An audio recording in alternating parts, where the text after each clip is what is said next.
माता सीता ने भी किया था एक घोर पाप। रामायण की कथा तो सभी ने सुनी या पढ़ी होगी, जिसमें श्री राम और माता सीता के जीवन से जुड़े पहलुओं को दिखाया गया है। उन्हीं में से एक कहानी में बताया गया है कि कैसे मर्यादा पुरुषोत्तम राम अपनी पत्नी सीता को एक धोबी की बातों में आकर अयोध्या छोड़कर जाने को कह दिया था।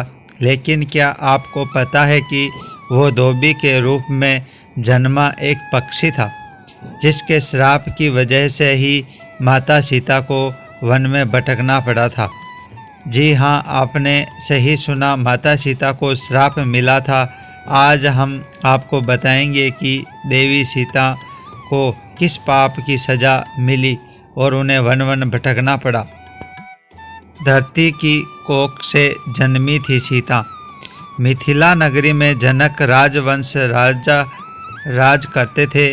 उनमें से एक राजा शीरध्वज थे। एक बार यज्ञ के लिए वो जमीन जोत रहे थे। उसी समय वहाँ एक छोटी सी कन्या निकली थी। इस सुंदर कन्या को देखकर राजा को बहुत खुशी हुई। उन्हें इस कन्या को अपनी पुत्री बना लिया। उसका नाम सीता रखा। एक दिन सीता अपनी सहेलियों के साथ बगीचे में खेल रही थी। वहाँ उन्हें एक तोते का जोड़ा दिखाई दिया, जो बहुत ही खूबसूरत था। वे दोनों पक्षी एक पर्वत की चोटी पर बैठकर बातें कर रहे थे। पृथ्वी पर श्री राम नाम को विख्यात एक बड़े सुंदर राजा होंगे। उनकी महारानी का नाम सीता होगा। श्री राम सीता के साथ कई वर्षों तक राज्य करेंगे। धन्य है वे जानकी देवी और धन्य है वे श्री राम।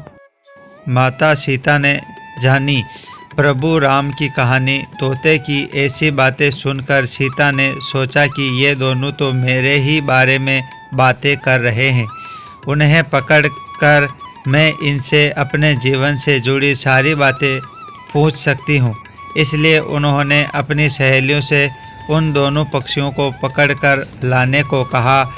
उनकी सहेलियां उस पर्वत पर गई और दोनों पक्षियों को पकड़कर ले आई। माता सीता उन पक्षियों से कहती है कि तुम दोनों बहुत सुंदर हो। देखो, डरो नहीं, मैं तुम्हें कोई नुकसान नहीं पहुंचाऊंगी। तुम बस मुझे ये बताओ कि तुम कौन हो और कहाँ से आए हो। राम कौन है और सीता कौन है? तुम्हें इनके बारे में कैसे पता है? पक्षी जोड़े ने सुनाई श्री राम जन्म की कथा। माता सीता के पूछने पर दोनों पक्षी बताते हैं कि एक बहुत विख्यात महर्षि वाल्मीकि है। हम दोनों उन्हीं के आश्रम में रहते हैं। महर्षि ने रामायण नाम का एक ग्रंथ लिखा है, जिसका पाठ उन्हें अपने शिष्यों को भी कराया है। उन पक्षियों ने सीता को भी बताया कि इस ग्रंथ में महर्षि वाल्मीकि ने बताया कि महर्षि ऋषि श्रृंग के द्वारा किए गए पुत्रेष्टि यज्ञ से प्रसन्न होकर भगवान विष्णु, राम, लक्ष्मण, भरत और शत्रुघ्न ये चार मानव शरीर धारण कर पृथ्वी पर जन्म लेंगे। बड़े होने पर श्री राम महर्षि विश्वामित्र और अपने छोटे भाई लक्ष्मण के साथ हाथ में धनुष लिए मिथिला आएंगे और शिवजी के धनुष को तोड़कर सीता से विवाह करेंगे। राम और सीता का विवाह है। फिर उस पक्षी के जोड़े ने कहा, हे सुंदरी, तुमने बहुत कुछ बता दिया है, अब हमें छोड़ दो, हम जाना चाहते हैं। पक्षियों की बातें सुनकर माता सीता के मन में और भी बातें जानने की इच्छा हुई। उन्होंने उन दोनों से पूछा कि राम कहाँ होंगे, वे किसके पुत्र हैं, कैसे वो मिथिला आकर जानकी से विवाह करेंगे। नर तोता बोला कि श्री रामचंद्र का मुख कमल के समान सुंदर है, बड़े बड़े नेत्र, खिले हुए नासिका, ऊंची पतली भुजाएं घुटनों तक, गला शंख के समान होगा। मैं उनका क्या वर्णन करूं। जिनके गुणों का बखान 100 मुख वाला भी नहीं कर सकता। दोनों पक्षी कहते हैं कि जानकी देवी धन्य है जो जल्दी ही रघुनाथ जी की पत्नी बनकर उनके साथ कई वर्षों तक राज करेगी। लेकिन तुम कौन हो? पक्षियों की बातें सुनकर सीता ने कहा कि जिसे तुम लोग जानकी कह रहे हो वो मैं ही हूँ। नर तोते की विनती। माता सीता उन्हें कहती है कि मैं तुम दोनों को तब ही छोड़ूंगी जब श्री राम यहाँ आकर मुझसे विवाह करेंगे। तब तक तुम दोनों आराम से मेरे घर में रह सकते हो।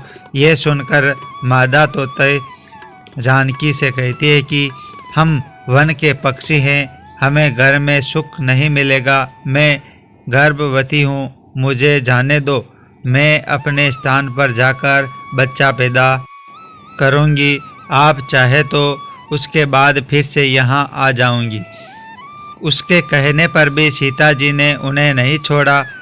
तब जिसके पति यानी नर तोते ने कहा, सीता मेरी पत्नी को छोड़ दो, वो गर्भवती है। जब ये बच्चों को जन्म दे देगी तब उसे लेकर मैं फिर तुम्हारे पास आ जाऊंगा। माता सीता को पक्षी जोड़े का श्राप। तब माता सीता ने कहा, तुम आराम से जा सकते हो, लेकिन मुझे बहुत पसंद है।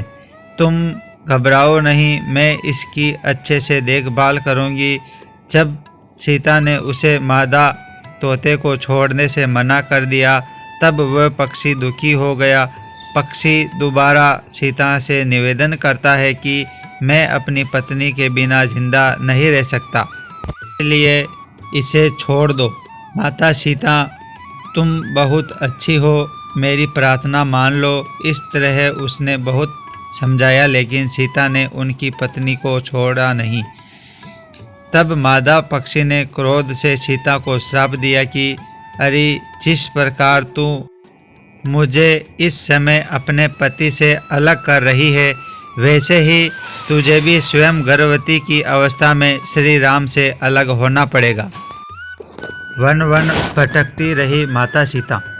कुछ दिन बाद पति से बिछड़ने के दुख में मादा पक्षी के प्राण निकल गए। पत्नी की मौत हो जाने पर नर पक्षी दुखी हो गया। फिर वो सीता से बोला कि मैं मनुष्यों से बड़ी नगरी में श्री राम की नगरी अयोध्या में जन्म लूँगा। मेरे ही कारण तुम्हें पति से वियोग का दुख उठाना पड़ेगा। यह कहकर वो वहाँ से उड़कर चला गया। कुछ साल बाद उसका जन्म अयोध्या में धोबी के घर हुआ। उस धोबी के कारण ही सीता जी का अपमान हुआ। उन्हें अपने पति श्री राम से अलग होना पड़ा। उस तोते का श्राप ही सीता जी के पति श्री राम से बिछड़ने का कारण बना। इसलिए जब माता सीता गर्भवती थी तो उन्हें भी पति से दूर वन में रहना पड़ता है। आपने अक्सर लोगों को कहते सुना होगा कि हमें हमारे कर्मों का फल हमें यहीं मिलता है। इस कहानी से यह बात सिद्ध भी हो जाती है कि कर्म के फल से कोई भी नहीं बच सकता। फिर चाहे वह भगवान राम हो या सीता, सभी को अपने कर्मों का फल भोगना पड़ता है। दोस्तों, वीडियो अच्छा लगा तो हमारे चैनल को लाइक व सब्सक्राइब करें। आपका धन्यवाद।